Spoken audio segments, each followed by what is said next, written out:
Welcome to the Ultimate Tolkien Tournament. This is Middle-earth Madness.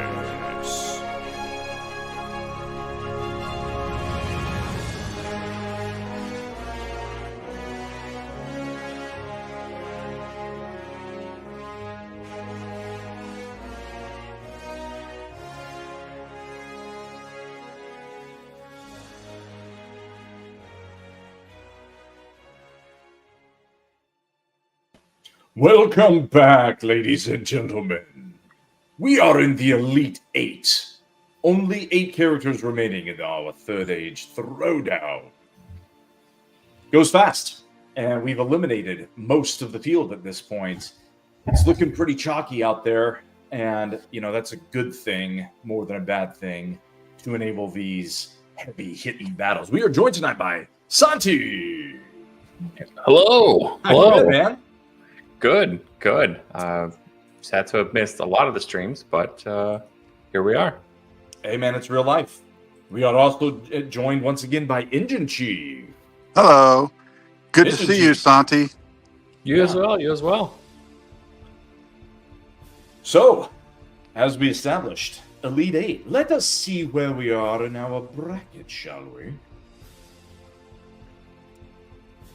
All right. So, in the top region, Gandalf defeated the Olog High to advance to the Elite Eight.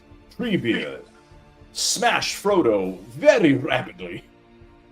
Scrolling down a little bit, then Durin's Bane had a pretty good fight with the Watcher in the Water.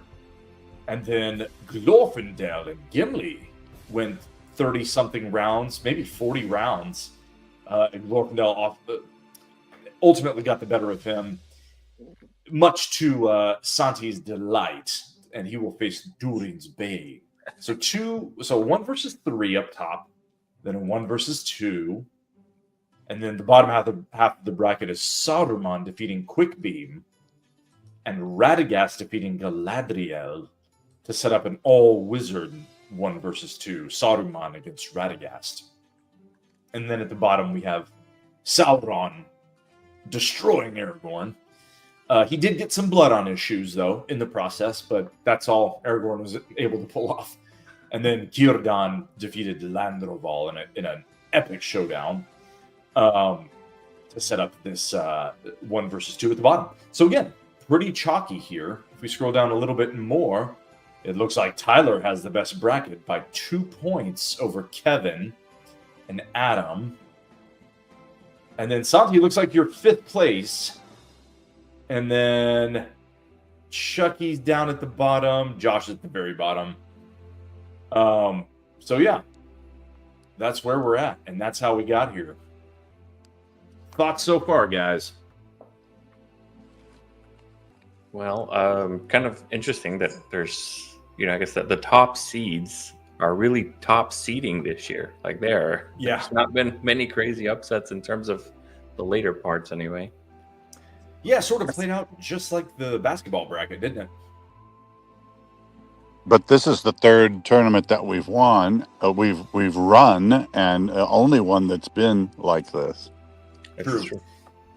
Yep, exactly right. And in the first 2, we had double-digit seeds get to the Final Four each time, with Beleg in that first round, and then no one's going to forget Farmer Maggot making his Final Four run anytime soon. So that was also pretty cool. No such luck this year, so it's bad and it's good, right? It's cool when double-digit seeds make these unexpected Cinderella runs, but the trade-off is, you don't get these 1 versus 2, 1 versus 3 epic clashes in the Elite Eight like we got on tap for tonight. So, to each their own in terms of what you think about that one. Our first fight of the evening is good-on-good violence, though, from the stories. We're looking at Gandalf against Treebeard. Of course, they were buddies in the Two Towers, right? They go back some way. It's not clear exactly how far, but of course, if Treebeard means what he says when he says he is the eldest, period, of all beings, then, he goes back in Middle-earth, I'm talking, even farther than Gandalf, perhaps, because Gandalf was mostly in Valinor for the major events, for the most of all these stories, First Age, Second Age, and then only in the Third Age was he sent to counter Sauron. So, yeah, Treebeard making Gandalf look young.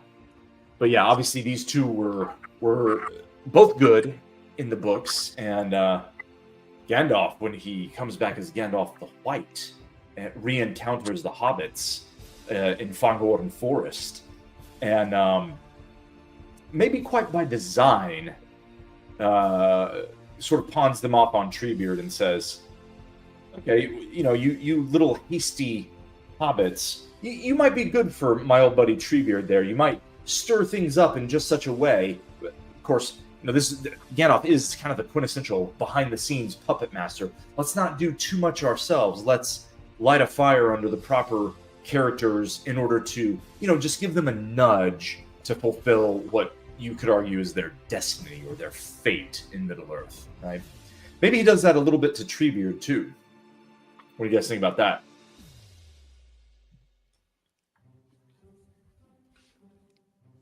Well, you're the lore master, but that sounds right to me. Speculating, right? It's my reading. Yeah. I mean, I guess that's the thing about Treebeard, right? Like, we don't necessarily know how old he is, but what one can speculate he would have been around in the times of the Silmarillion, right? Like, definitely. Not only that, I think you can date him back to, and people will, blow up the comments if we're wrong about this, but I'm pretty sure he goes back to the age of the lamps. Okay, so in the sleep of Yavanna, really early on, when she and Aule, their marital spat, so Yavanna being the Valar of the forest, and Aule being the Vala of the forge, and the creator of dwarves, right? And he got way too hasty with his. I mean, he loves making stuff, and that making in the age of the lamps. And even after Melkor had smashed down the lamps of the Valar, that love for making things, he couldn't help himself. And this is why he ultimately gets forgiven by God or the Iluvatar, is because God knows he can't help himself. He has to make stuff, right? And in this period when they're not really supposed to be making stuff because no one knows where the firstborn are going to arise, the firstborn being the elves, no one knows where the elves are going to be born. It's in the far east of Middle-earth, in the unmapped lands that we can only speculate about, in a place called Cuivianen. So Ale creates the dwarves too early, and then God Iluvatar sort of gives him a pass on that. But he's telling his own wife, "Hey, Yavanna, my dwarves, they're going to need wood. So you're going to need to, sacrifice a few of the trees. Else, how can they make stuff in their forges, right? In the image of their father." And then, and Yavanna doesn't like that very much, obviously. Her dwarves are, her trees, her garden, her forests, that she's poured all her, being into creating. And so she says, "Among the trees then shall walk the shepherds of the forest," meaning the Ents. Treebeard being the first of the Ents, right? And so, they get into this little marital spat in the Silmarillion, which is in the age of the age of the stars. So Varda had made the stars. Those were the only lights for thousands of years in Middle-earth after the destruction of the lamps of the Valar, prior to, and even including when the trees had been made. They were made, you got to remember, in Valinor, and their light only barely reaches. It doesn't even reach past, middle Beleriand, I don't think. You got to remember, this is flat Earth time. It's not round, right? So the far-sighted beings like the elves can see, over what we would call the horizon, because it's flat Earth. The world is not rounded until the breaking of the world, where Morgoth is defeated at the end of the First Age. So there's your lore, probably more than you wanted on that one, but yeah. Wait, Hey, how many years was Jackie, welcome. What did you say about how many years was it that only there was starlight? I don't know the number, but it was. I'm pretty sure it was in the thousands of years. Okay, so nitpicking here, we're talking about ints and whatnot, right? Mm-hmm. And obviously, as you know, I grow a lot of plants like peppers. Oh, and things. yeah. And so my brain automatically goes to like all the plants would die. Exactly. No photosynthesis. A photosynthesis question. Yeah. Unless they're like, doing star photosynthesis. Well, the elven stars were pretty bright. That's one possibility. But we were talking about this the other night. You might have not. That's a stretch. You might. Yeah, it is. You might not have been on, but I think the sleep of Yavanna was just that. Like, she put the woods to sleep, and the trees sort of didn't do photosynthesis, but they also didn't die. They were like in cryostasis, right? And hibernation of sorts for trees. Yeah. Okay. The sleep of Yavanna. So fair enough. It's interesting. By the way, if you had to bet on it, who's older, Treebeard or Tom Bombadil? Oh, I don't know. I'm kind of tired of speculating about Tom Bombadil. You know Good what answer. I mean? Like, he's just so... There's just nothing. There's just nothing. It's almost futile. It's just like, who knows? People... And maybe it's just these days especially, but there's like 9 million, different like YouTube videos and everything else, or Reddit threads or anything, like rabbit holes on that, and it's just, I don't know. I agree. It's a lot of the Tom Bombadil stuff has almost become like fan fiction, if you will, just because 100%. Just because of the internet, more or less. Yep, that's accurate. It's fun to speculate, but it's easy. I mean, it's... Yeah, I was about to say, that might be kind of a grumpy, broken foot take, but I guess...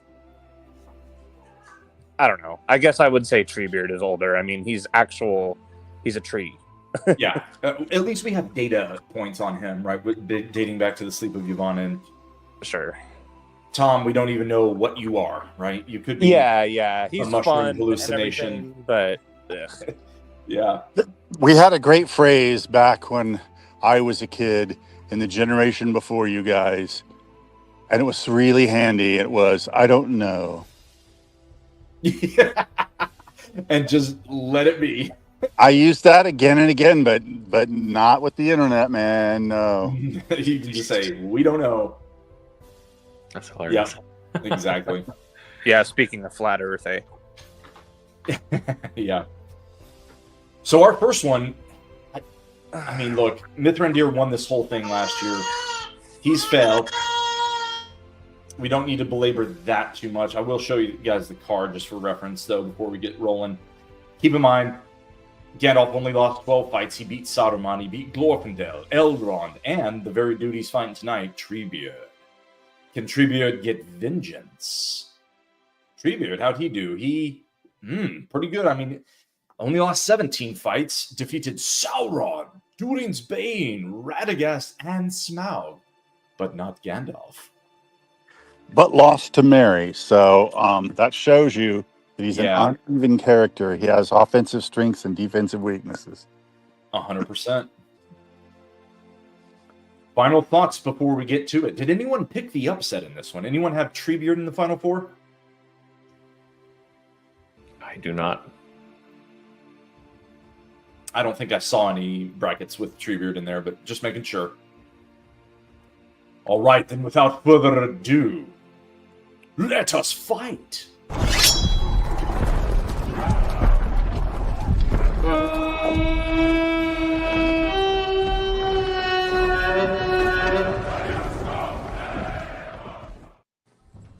In the first fight of the Elite Eight, we have Mithrandir, aka Gandalf, against Treebeard. Let them fight. First attack goes to Treebeard with the boulder toss, but he misses. Gandalf comes back. First blood, or perhaps sappish fluid, of the fight is drawn by Gandalf with the Flame of Honor. Treebeard comes back. He tries to use his melee attack, the Gnarled Fist. He cannot engage the wily wizard. Back comes Gandalf. Hits but doesn't damage. Treebeard hits, wounds! Slade! Death throw for the upset! What? Yo. Crushes Gandalf. Slade. Offensive strength. Dude, What an upset. this guy has not been messing around in this tournament, you guys. He did the same thing to Frodo, and I think about the same time frame with that boulder toss. That's the thing, man. We were talking about this yesterday with that boulder toss. What's his piercing value? Let's just look at his card again. 84. Look, that's not even. I mean, that's very good. Don't get me wrong, but his accuracy with that thing is 52. But if you get hit with that thing, it's done. I've never seen a better character with a death stroke. He just smashes you with that boulder. Holy smoke. And Gandalf will not repeat as champion. I thought we were going to have 4 number ones, but no. Do me a favor, please. Get out of here. Get out of here, man. Shit, I'm saying. I thought the final 4 would have 4 number ones, but no. Yeah. Yeah, that's another streak that ends. And Treebeard punches his ticket in style to the final 4. Yeah, what a... Didn't even get Gandalf let do anything. It's just... Man. One little singe with the Flame of Honor there, and then Treebeard says, all done. So we'll I was go ahead actually and... counting the amount of Maiar that was in the Elite 8. Yeah. I think there was, 5 or 6? So I was like, Question. okay. So, 1, 2, 3, 4, 5. You're right. Yep. So, well. So we got, all right, Treebeard, our first character in the final 4. Round of applause. Very nice, Treebeard. Cool character. I still remember when my dad was reading me the books. First time I was ever exposed to these stories. I think he wouldn't really voice all the characters, right? So, we're not talking about Boromir with a British accent or Aragorn or, here and there maybe, but Treebeard was the exception. And Treebeard got the voice and the full thespian performance from Dada. And Dada said, Rom, don't be hasty, hobbits. And so I've been, passed that on when I'm telling my daughter these stories, and it's endearing in a way. It makes well, if you ask my daughter, Treebeard's her favorite character, straight up. She's kind of getting on to Galadriel now, and the older she gets, she's 5 and she likes princesses and fairies and all that, right? So Galadriel's probably right there, 1A and 1B, but man, she still loves Treebeard. Treebeard's great. Oh, that's definitely amazing, and I know a certain reading of Narnia. I remember when we're reading the Narnia books, and I think it was the beavers. You had a very peculiar accent with those. That was. Oh man, I almost forgot about that. Oh yeah, that was funny. Dude, did we finish the Narnia books, or was it? I think the first one at least. Yeah, but then you had to go back to school or something. Yeah, I know. That's a good remember. Like, I remember doing the Dan Brown stuff with you guys, and of course Silmarillion, but so much. It's weird. Not so much the Narnia stuff. I mean, vaguely. So that's a good memory there, Santi. There was some other stuff going on there, so yeah, but around that time. But yeah, and I don't think we finished. I remember doing we're going into a rabbit hole, but I don't think we finished Da Vinci Code. But I remember that at Dad's Green Trail house. Yeah. And then it was at the Rose Fair house that we were doing. Once it was either a summer or a winter break that you were there from college, and we were doing Narnia. But yeah, I think we at least got through the first book, whatever it's called. Lion, the Witch, and the Wardrobe, right? Yeah, of course. There you go. Yeah. And they made, because the movies were coming out a little after that, and those ended up kind of being disappointing. Yeah. I still like that original British BBC miniseries better. It didn't really age well, like effects-wise, but it's very nostalgic. I always felt like, and we'll get off of this, but I always felt like for that, I don't know, The Lion, the Witch, and the Wardrobe was just so much better than the sequels, than the rest of the story. 1000%. Yeah. It's like Fellowship. I mean, I still think Fellowship is the best of the Lord of the Rings trilogy, honestly. Mm-hmm. Yeah. But it's not like, it's, say, call that a out of 10, call Fellowship a 10 and Two Towers like a, I don't know, 8.8 and Return of the King like a 9.5. That's how I feel about it. Yeah. Both books and movies, really. But anyways, with Narnia, it's like that first one's like a 10, and then it just kind of digresses from there, in my opinion. Yeah. I agree with all those ratings, but you forgot. I mean, Dan Brown is like a -5. Yeah, I agree there too. I've known 20,000 people, and I've never known any assassins. I've never known any monks. I've never known any self-flagellators. And so we start off with a self-flagellating assassin monk, and I'm like, I'm done. But you have met Illuminati, have you not? Nah, we're done. The symbols and stuff are kind of fun in that, but yeah, Dan Brown's a little bit of a nut. Yeah, the puzzle aspect was fun. That's like I could do Ents. I could do Ents and Wizards. I couldn't do Dan Brown. Yeah. Then let's do more Wizards, shall we? Yes, we're running late. Let's move. Well, I think they're all dead. Welcome, Stryker, to the show. How you doing, buddy? Doing pretty well. Good, man. You're here right in time for the second fight. We have Saruman against Radagast. It's going to be a good one. Yeah, it is. Now, Saruman, of course, needs no introduction, really. He did pretty well very well, in fact, in the regular season. He defeated Galadriel, Smaug, Elrond, and Treebeard. Didn't have any super bad losses either. I mean, worst loss was to Elladan, maybe? The Battle White actually overperformed this tournament and I think ended up getting a higher seed than Elladan. So, I mean, the guy brings it. He's got a very good ranged attack.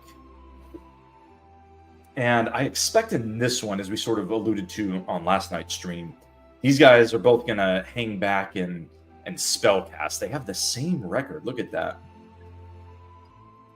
Same record. Radagast gets the 2 seed narrowly. I think he's the best of the 2s, based on some bad losses here, right? He lost to Gollum, Gorbag, and Bilbo. But also some quality wins, including the very guy he's fighting tonight in Saruman. I want to see the graphics in the next page because they're bound to be a lot alike. They're very similar characters. Yes, exactly right. So, asking you shall receive, Engine Chief. So, yeah, let's just maximize for a second so we can read this. Green line Saruman, blue line Radagast. Pretty much the same. Saruman's got some advantages in valor, piercing, and magic. Him being, of course, the chief of the White Council and the highest of the Astari in terms of rank and power there. So any advantages to Radagast? We're looking at not really. Very slight agility advantage. But very close here. Yep.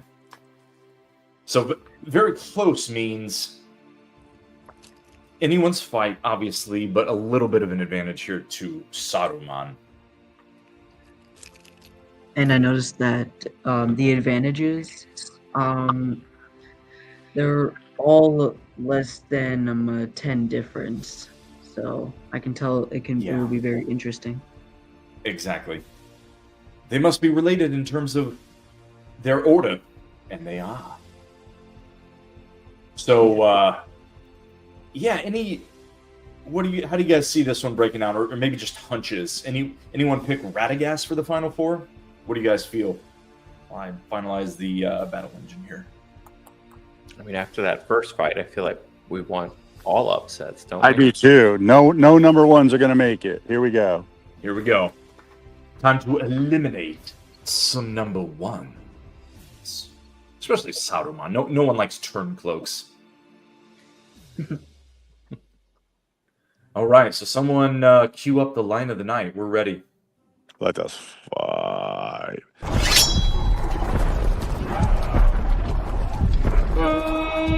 I did it, but my mic was off. You guys missed it.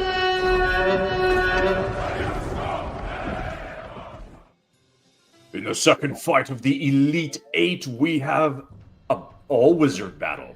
Saruman against Radagast for Inter-Istari bragging rights or something like that. Let us fight! First attack goes to Saruman with the Istari incantation, but he misses. Radagast counters. Engages, can't hit with Yavanna's Gale. Saruman can't hit. Radagast can't hit. The first blood drawn by Saruman. Only a little scratch, perhaps? A singeing of the beard? Radagast picks himself up, comes back. A hit and a wound! A fell stroke with Yavanna's Gale! And half of Saruman's life is gouged. But he is not out of the fight. He comes back. Engages, can't hit. Radagast counters. Hits, but no wounds. Now Saruman counters. A hit, but no wounds. Magical deflection in full display. Both are maxed out on spirit in their stats, so they can deflect wounds, magical attacks with their stats and magically, not with any armor. All right, so back comes Radagast. Can't hit. A hit and a wound by Saruman. 30-ish points. Okay, so back in the fight. It's anyone's fight. All right, Radagast, can you do more damage? He hits. No damage. Saruman counters in the 13th round. Say again. Saruman counters. A hit. No damage. Here comes Radagast. A hit. Again, no damage. The spells are getting through, but they're being deflected. I guess that doesn't even make sense. The spells are getting through, but they are not doing any damage. A hit and a wound there by Saruman to even the fight. And they are tied in the 15th round. Ooh, good one here. All right. 0.4 difference, right? Who's going to be forced to use a melee attack? Both kind of suck at melee. So we'll see if they can corner each other, maybe knock the staffs out of each other's hand and see what happens. All right, whose turn is it? It's Radagast. Here it comes. Can't even engage. Here comes Saruman. Oh, but he was forced to use his less favorable attack there, right on command. Doesn't do anything though. Okay, Radagast comes back. He hits. Just a very slight wound there. And a hit again by Saruman. No damage. A hit and a wound by Radagast. Again, slight. Saruman hits. Man, they're not having any problem hitting here. Just no damage. A hit and a wound by Saruman. How fell is it? Oh, slay.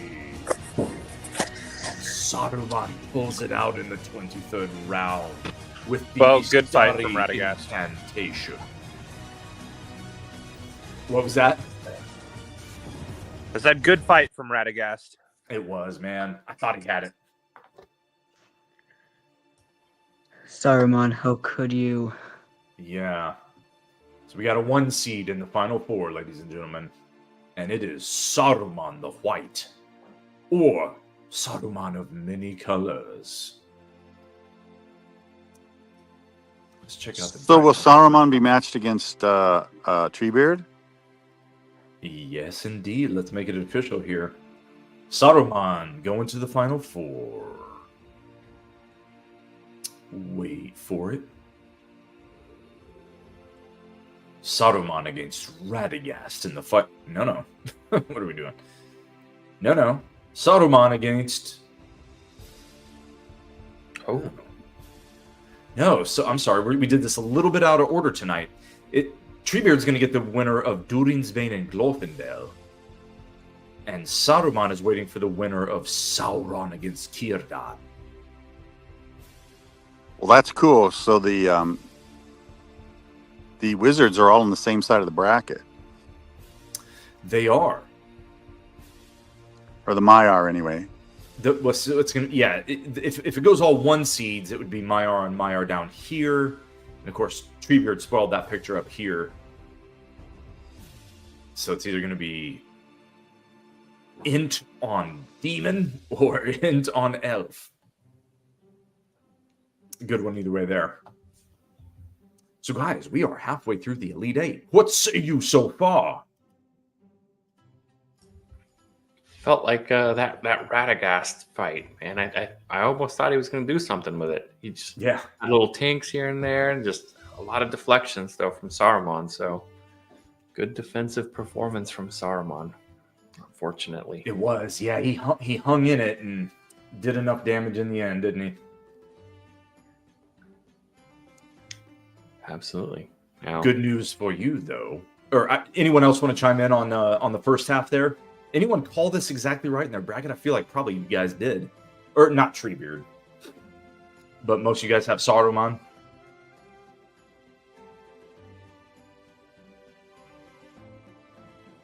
I didn't do a bracket, and neither did Stryker, right? Yeah, I didn't. Okay. Yeah, Stryker, your dad did. And then Engine Chief, you did, but I don't think it was completed in time. So right, mine was disqualified. All good. Okay, Santi. I'm glad you joined tonight, dude. No, I'm saying I'm glad you joined tonight, dude. Because guess who's next? Oh yeah. Yes. So let's put Santi on the spot, everyone. Take a good gander at those cool blades he's got in his background and the map that looks even better and more official than mine. Tell us about Glorfindel, my friend, and why he is the coolest character in Tolkien. He is the coolest character in Tolkien because he's, outside of Gandalf, the only character to return from death. Yes. So, not only did he also fight Balrogs, he fought the Lord of the Balrogs, and Gondolin, where he unfortunately did fall, but returned and then saved Frodo. Not Arwen, by the way, for you movie watchers. Exactly. Yeah. Yeah, so Santi's referring to, if you guys saw the movies, and, it's Arwen, of course, that comes to Weathertop. And there's that whole scene where she, and it was supposed to be Glorfindel, puts Frodo on her horse and whisks him away to the Bruinen outside Rivendell and, kind of saves him, right? Well, in the books, Glorfindel is a heavy hitter, and there's just an absolutely epic scene. It didn't make any version of movies, not even the Bakshi version, although the Bakshi version, I guess it was Legolas that kind of helped him. But like Frodo was kind of alone. In the Bakshi version, this is the cartoon.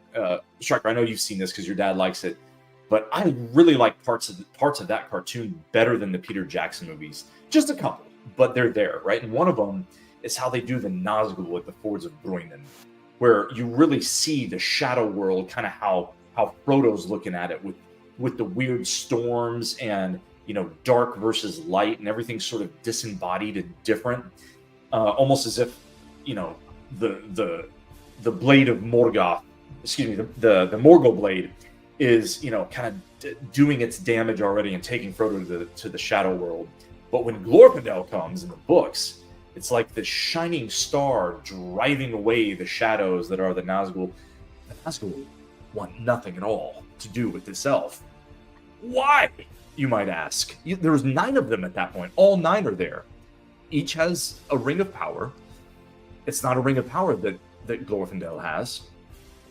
It's standing under, for hundreds, maybe thousands of years, the light of the trees of Valinor themselves. Basically, the dude is from heaven. He's an angelic figure who has been imbued with power by the Valar and the Maiar in Valinor. And so he comes from an ancient house, the House of the Golden Flower. He was in the first age, as Santi alluded to. He fought in Gondolin. The guy is an old, heavy hitter, right? So he was there for all the battles of the first age, the huge tragedies, and he was slain trying to help Tuor and the heirs of Turgon of Gondolin escape, basically to preserve the royal legacy of both men and elves, which he accomplishes by sort of guarding the pass and encountering a Balrog. And of course, both characters fall. And you guys know when characters fall in Tolkien, it does not mean they are slain. It means they're probably coming back. And that's what happens with Glorfindel. It was an area of speculation for a lot of years until Christopher Tolkien released these unfinished tales and letters of his father.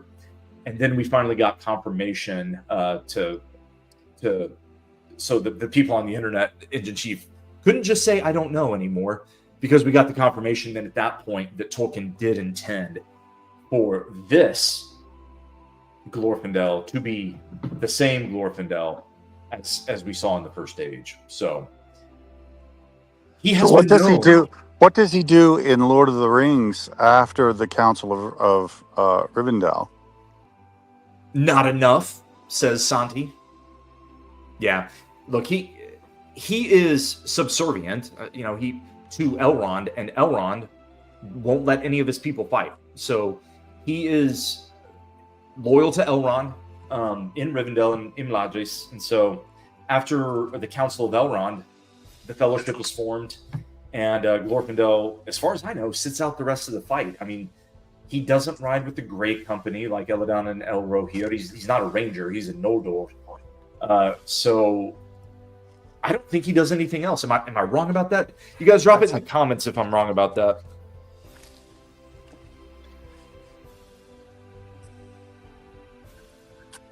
Imagine Glorfindel at Pelennor. Yeah, that would have been epic. Would have been fantastic. Yeah. I played the Civ 2 Lord of the Rings a whole bunch of times, and I always take him east of the Misty Mountains and have him fight Easterlings, but no one cares about that. Go on. I care about that. I freaking love that game, and I miss it. I don't have any sort of emulator whereby I can make that thing come back to life on Windows, whatever we're on now, 11. But there's private servers available. Okay. So you can join a private server and play with other people. All right, Patty Man, we're gonna be talking about that because I'm nostalgic for that one too. That was a really, really good Lord of the Rings mod. It's just really good. Yeah. Anyways, next fight of the night, guys. We did a little build up to it already. And by the way, welcome, Patty Man. Welcome back. We got Durin's Bane on tap against Glorfindel. And as we already established, Glorfindel has been known to slay a Balrog or two. But he's got his work cut out for him. I think this guy has the second best record in our regular season. He slew Saruman. He slew Gandalf. He slew Elrond. He slew Smaug. He somehow lost to Samwise, though. Very bad loss, but the other ones really weren't that bad. I mean, yes, he should have won all those. But yeah, this guy's gnarly. He's a Maiad. He's a Valaraukar, a spirit of fire. So he's got all the tools. And he's taking on a guy who... a few more losses in the regular season, but look at this guy. I mean, he slew Sauron. He actually did slay Durin's Bane. So he defeated this guy already in the regular season. Can he do it again? Open question to everyone joining tonight.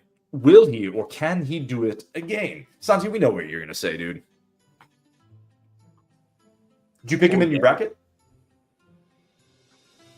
I think I picked Durin's Bane in my bracket. But of course, I'm going to change my mind because, we got to be emotional about this. Yeah, man. Striker, Patty Man, Chucky, Who's going to win this one? Yeah, I think I have Durin's Bane winning this one. I do as well. Same here. Which means it's probably going Glorfindel.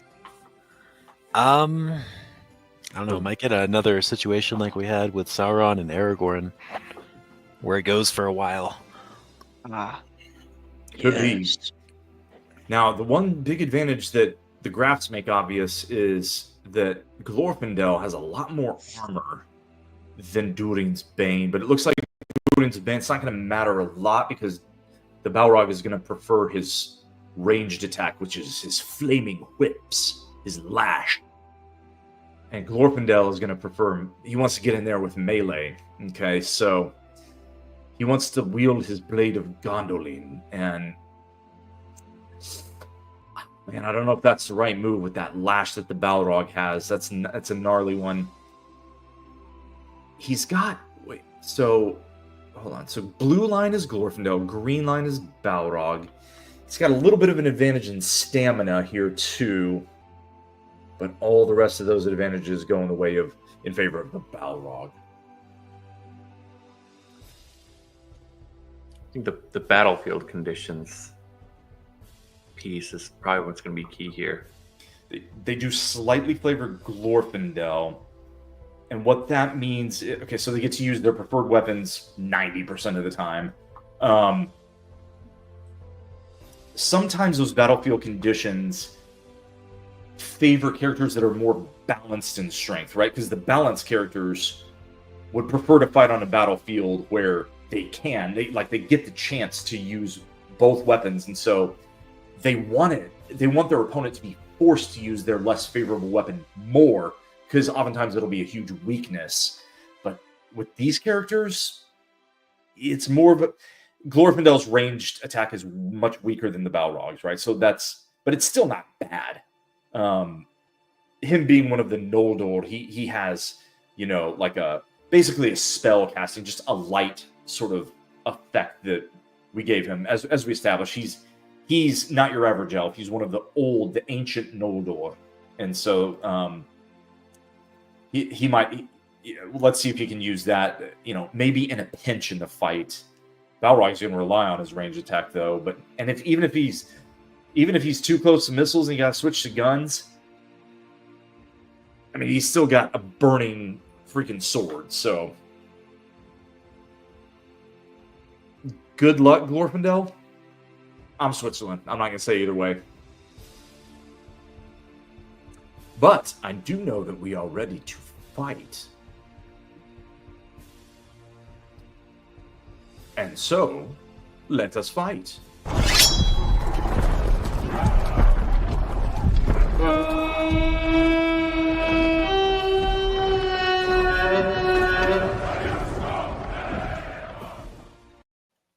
In our second to last battle of the Elite Eight, who shall go to the Final Four? Will it be Durin's Bane, the Balrog of Moria?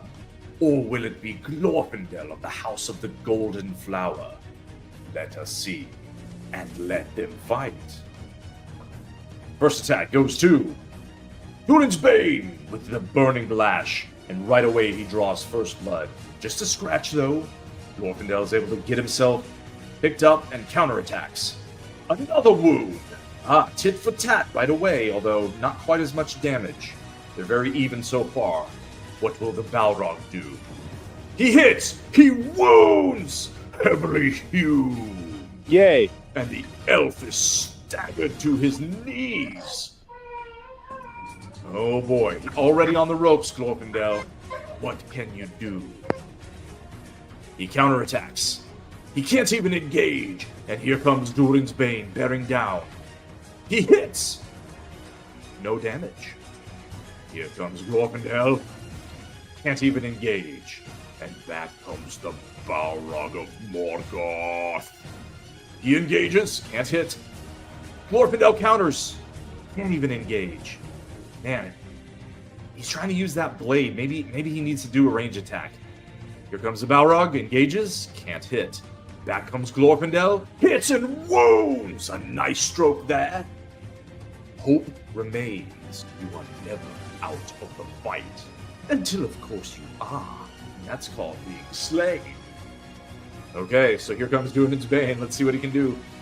Gauges can't hit. Okay, hope remains. Glorfindel counters. Hits and wounds. Not enough. Not enough. You gotta do better than that.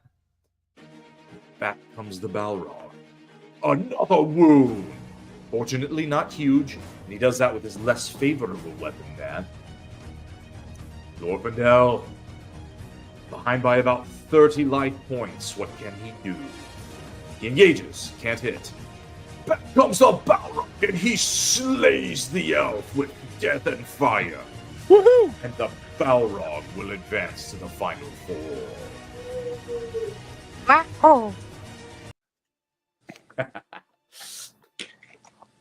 Yep, so Glorfindel, look, I mean, he got about half of the guy's life away from him. Valiant effort, but man, Durin's Bane gets revenge for the earlier victory by the elf in the regular season. Sorry, Santi. Oh, that's okay. I mean, ultimately, I picked Durin's Bane in the bracket, so there you go. But yeah, man, that's crazy that how he only really did any damage with the light of the Eldar. No, nothing with the sword. Yeah, that had to have been a tough gamble in the battle engine as well as just like in real life. How do you fight a freaking Balrog that's shadow and flame? I think that ultimately you know the reason Gandalf says this foe is beyond any of you. Fly. This is because weapons aren't going to do crap against that guy, but how do we adjust for that in the battle engine when you're, in simulated one-on-one combat? Well, realistically, dudes like hobbits have like a 1 in some thousands chance of doing damage, even though I think if you're really true to the lore, it might be borderline impossible for anyone that's not magical to do any damage to a Balrog. The only thing that gives me hesitation on that, though, is that the Istari and what we know about other Maiar, even Melian, they have to take a bodily form in order to interact with the rest of the critters running around in Middle-earth and to do anything in Middle-earth, okay? It's not like it is in Valinor. Any of them, all of the Maiar that we see, they have to have a physical form. What limitations are put on you when you assume that physical form, right? That's the question. So I think there's wiggle room there to say that it's not impossible for a hobbit to slay a Balrog. It's just super damn unlikely. Like, it's not going to happen, right? But this is a game of dice rolls, right? This is an algorithm, and it's like a tabletop game. If those dice come up, quintuple snake eyes, a hobbit's going to get a death stroke on a Balrog. It'll happen 1 out of 10,000 times, right? And in a single elimination tournament like this, 1's all you need. So that's how we kind of do it.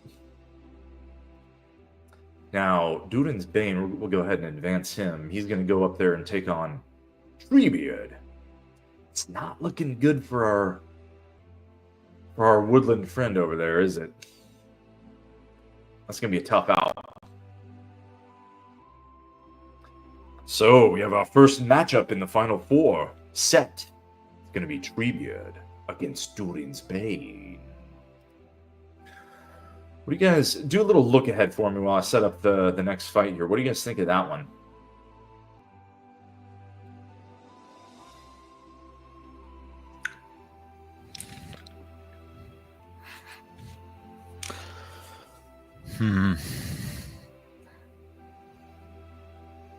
Like in terms of science, fire versus wood, right? Yeah. Makes sense. They come with fire. They come with axes, or in this case, whips. I mean. Sauron. Oh, sorry, I'm just queuing up the next fight here. All right. 1 more fight to go. 1 more spot left in the Elite Eight to claim, or excuse me, the Final Four to be claimed. Who shall it be? Yes, that is the question.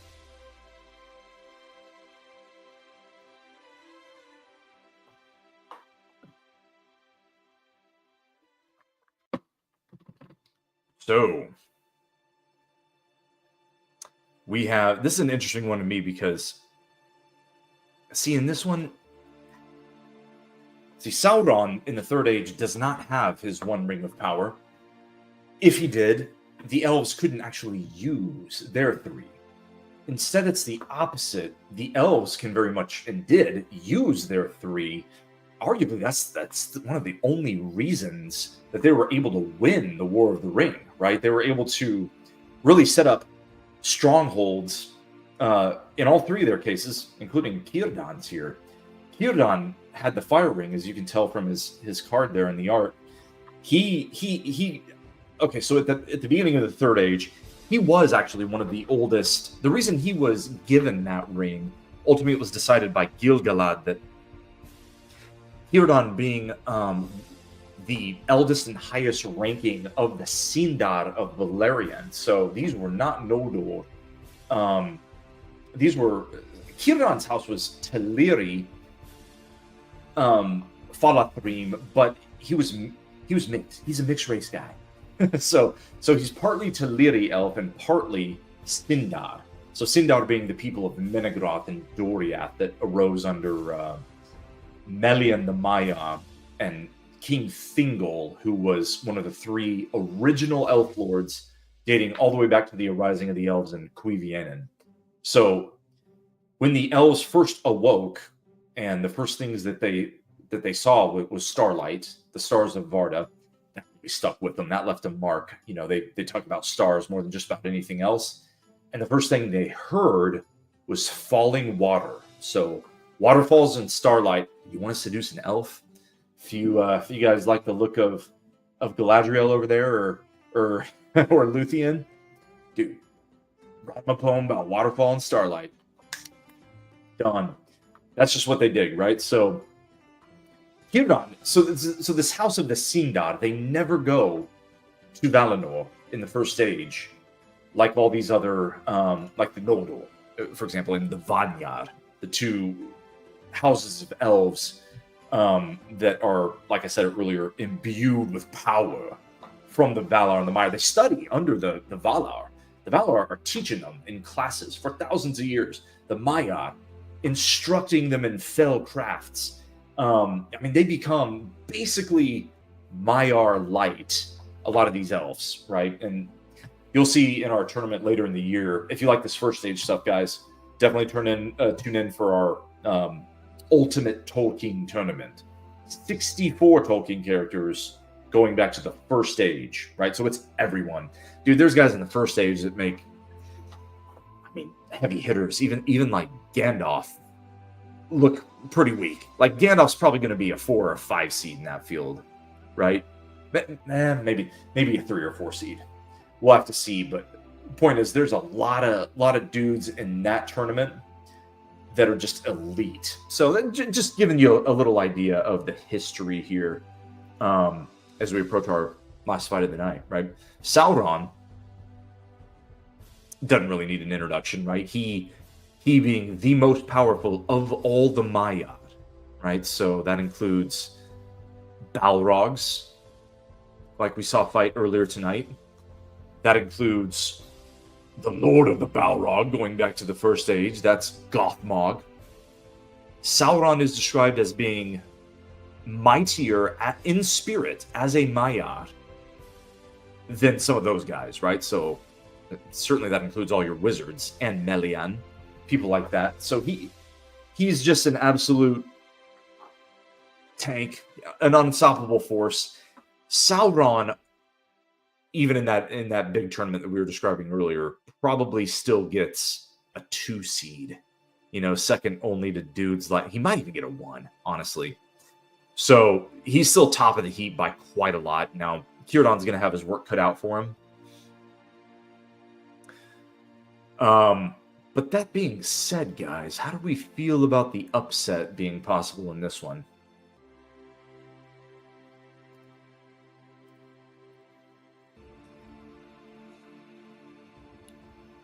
Curious if Círdan gets some sort of statistical advantage if it's on the ocean. That'd be cool. Yeah, Right now, actually, now that you mentioned that, let's check this out. So it is on the ocean. Battlefield conditions slightly favor Throwdown. Characters are only going to use their preferred weapon 40% of the time. So, okay, but what's that mean? See, here's the thing. Sauron doesn't care if he has to use his melee or his ranged. He really doesn't. So, that really isn't going to cut very hard in favor of Throwdown in this one. Can you guys hear me okay? I'm getting some feedback here. Yeah, yep. I can hear you fine. Okay, cool. Sorry about that. Yeah, so, because look, Throwdown isn't so hot with the melee attack here, if I'm reading these stats right. Let's bring his card back up real quick. One sec. Promise we'll get to this fight shortly, but I just want to see. So in melee, his ferocity is not that good. His stamina is excellent, 94. His agility, so his ability to engage the enemy in melee, is pretty good also. And his magic, he's got plenty of magic with that elven ring. He's not bad in melee, but look at that piercing value for his ranged attack with the one ring. 85. That's about as good as you're going to do in the Third Age, right? That's pretty elite. Now, again, you got some second and first age dudes that are pretty much maxed out, like 90-something, high 90s in piercing. But that's guys like Aaron Way. Beleg Strongbow has a really high piercing with his bow. Elven archers like that, right? But for a burst attack with magic, that's about as good as you're going to do. So that's something to watch in the fight, actually. How often do they get to use their preferred weapon versus their backup weapon? And so, without further ado, shall we see who punches the last ticket to the Final Four?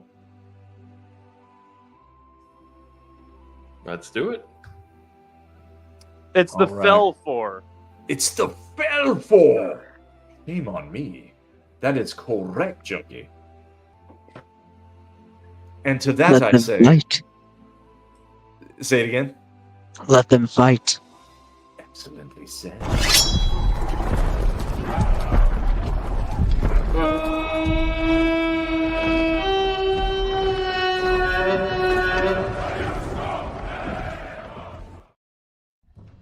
In the last fight of the Elite Eight, for the last spot in the Final Four, or the Fell Four, as Tolkien would have it, we've got Sauron, the Dark Lord of Mordor, against Círdan, the Shipwright. Or as Josh would say, Círdan, the Shitwipe. Sorry. Let them fight. First attack goes to Sauron. He engages but cannot hit. Back comes Círdan. Cannot engage. Oh! Sauron draws first blood, but just a wee scratch. Here comes Círdan. Uses his Falathrine blade. Interesting. So they're engaging in melee to start this fight. Neither one doing much. Now Sauron sticks with melee with the black mace. Cannot do any damage. Okay, Círdan hanging tough. A hit there. No damage. Back comes Sauron. Engages, can't hit. Círdan with the... Just a scratch. Nothing doing. Back comes Sauron. He attacks with his range spell. Engages, cannot hit. And Círdan? He also goes with range and cannot hit. Back and forth they go through 12 rounds. Dancing a little bit. A hit by Círdan, the first fell stroke. And he takes the lead in the 14th round. Making a very interesting chance here. Again, this guy punched above his weight in the regular season, I thought, compared to last year's tournaments anyway. We didn't change the stats. The guy he did real good. Back comes Sauron. Engages, can't hit. Círdan, nothing doing. A hit by Sauron. No damage. Back comes Círdan. Nothing. Sauron, nothing. And they're dancing. Through 20 rounds. A hit by Círdan. No damage. A hit by Sauron. No damage. Back and forth they go. Again, they're often being forced to use their less favorable weapons here. It's a very interesting battlefield. Maybe Santi's right, and they're fighting in the shallow water or something in the Falas. Picture it how you guys want. The battle engine doesn't really give us that information. Okay, here comes Sauron. Necromancy misses. Back comes Círdan. Nothing. And a stroke by Sauron! Isn't enough? Slayed instantly with a death stroke. And Sauron claims the last spot in the final four. Danced a little too much there, Círdan. Absolute haymaker, just crushed them with the black mace. Fertig. Yeah, so, man, with these, that's the thing about these one seeds, though. Like we saw with Treebeard earlier, the death strokes really tend to go up in frequency. Now, 25 round fight, plenty of chances to do plenty of damage. Most of it didn't do anything, and then you get the death stroke. Again, for folks watching and wondering how the hell does that work? Well, these are virtual dice rolls, right? If you play Dungeons and Dragons, or better yet, the Middle Earth, help me out, guys. What is it called? The minis game of Middle Earth, tabletop game that's freaking awesome. Strategy battle game, right? I always forget. Yeah. Anyway, we called it Middle Earth minis, right? And anyway, it's dice rolls, right? So some of the best games are like that. What it does is it simulates a little bit of randomness, which is very, very real to real battle, real war. The fog of war is a thing for a reason. Tolkien knew that, having fought in the Boer War and World War I. He knew about battlefields, and that's why you get upsets a lot in Tolkien. And that's what we're trying to go for here as well. With upsets, though, also come, the dice can come up all sixes, so to speak, and you get a death stroke every once in a while. And especially with these one seeds, with really, really high magic and finishing power in the damage phase of the fight. So I like to show this at least once per stream here. This is what the battle engine is essentially doing. And if you look at the far right of the screen there, those those explosion-looking things, what are the odds that your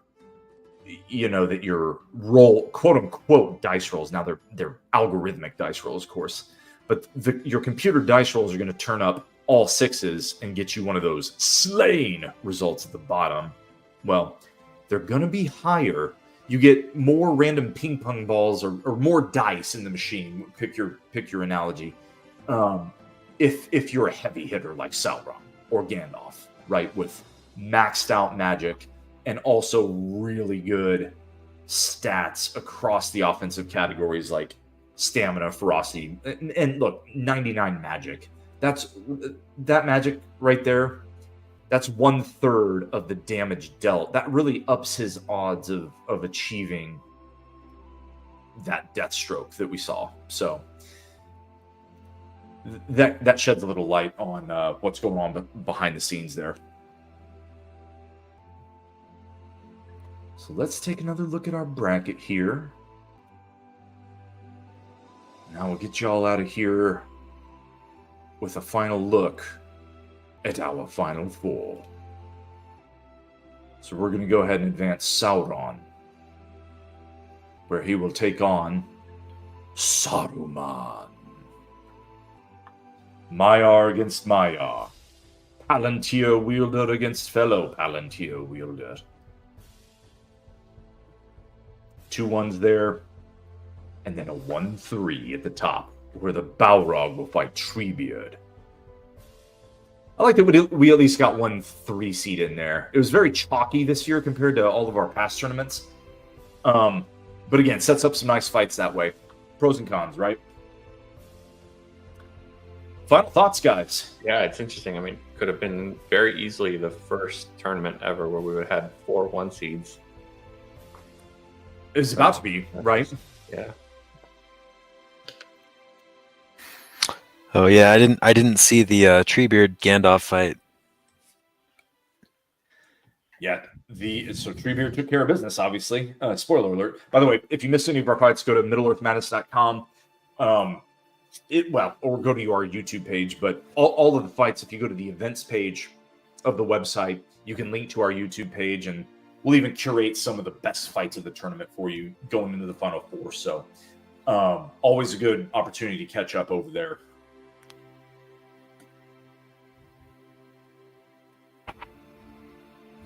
What else, guys? What are we forgetting?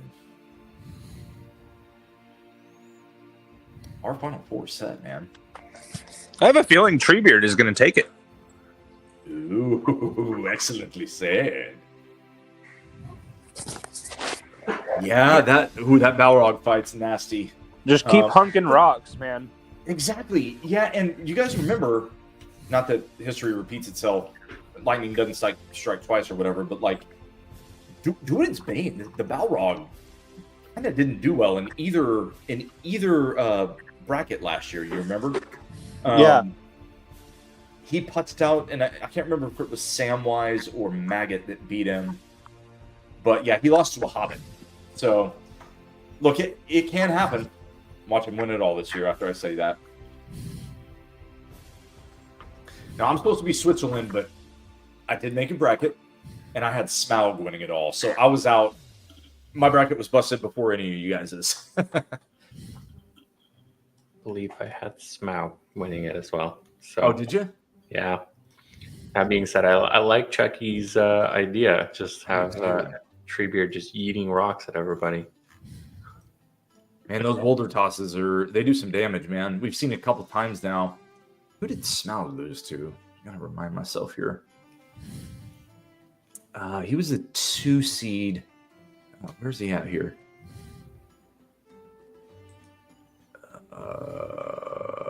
God, I must have scrolled right past him. Smaug. Who's the 2 or is he a 3 seed? Yeah, looks like Gimli right there. Oh, there. Thank you. Yep. So yeah, Smaug. He went down to Gimli. That was a cool upset. Yep, and then Gimli advanced and lost to Glorfindel. That's what happened. Our Final Four set, fellas. I appreciate everyone joining. Yeah, thanks for having us. So, same bat time, same bat channel tomorrow night. Only 2 fights, because we're running out of characters here. So we'll do our Final Four tomorrow to set up our championship. Final predictions. Let's put you guys on the spot one last time. I'll bring up the bracket. Do you guys like, if you want to change your minds, who's going to fight in the Final Four? Let's start with Santi. Oh, sorry, I'll bring up the bracket for you here. Treebeard versus Durin's Bane, and then Saruman against Sauron. Who you got in the championship? I'm gonna go with Sauron, and then, man, my heart's telling me Durin's Bane, but I want it to be Treebeard, just because I think it'd be great. But I'll go Durin's Bane. Sauron against Durin's Bane. That would be a very fiery final fight. Chucky, what say you? I don't know. I like the Isengard Orthanc kind of theme. Oh, I didn't with, see that. Saruman and Treebeard, eh? Heck yeah. That is cool. Okay, so Treebeard against Saruman. The rematch, perhaps. Battle of Orthanc. Patty Man, what say you? Genuinely have to say Sauron Treebeard. Sauron Treebeard. Yes! I'd like to see that one too. All right, Striker, who you got? I'm thinking either Sauron Treebeard or Sauron Radagast. Radagast is slain. So to be the winner of Saruman Sauron and the winner of Treebeard and Durin's Bane. Yeah.